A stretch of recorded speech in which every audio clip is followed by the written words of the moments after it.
Hello fans, বিশ্বকাপ জ্বরে ভুগছে সারা বাংলাদেশ। বাংলাদেশের মানুষ ফুটবলের প্রতি যে ভালোবাসা, আমি বিপ্লব ভট্টাচার্য, শিখর টিভির পক্ষ থেকে সবাইকে শুভেচ্ছা জানাচ্ছি।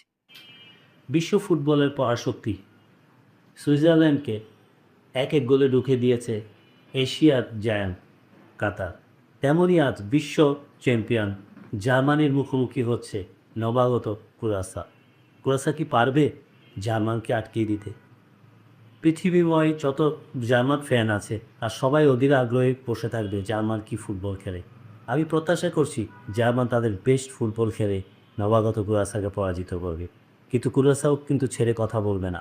কুরাসার সবচেয়ে যে যেই মানের একটা টিম, অসাধারণ একটা টিম, তারা নতুন বিশ্বকাপে খেলতে এসেছে ঠিক, কিন্তু তাদের প্রমাণের অনেক সুযোগ আছে।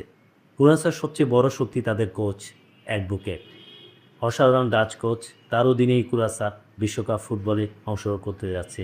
আমরা দেখছি এবং বিশ্ব তাকিয়ে থাকবে কুরাসা আজ কী ফুটবল উপহার দেয়। সঙ্গে থাকুন শিখর টিভির, উপভোগ করুন বিশ্বকাপ ফুটবল।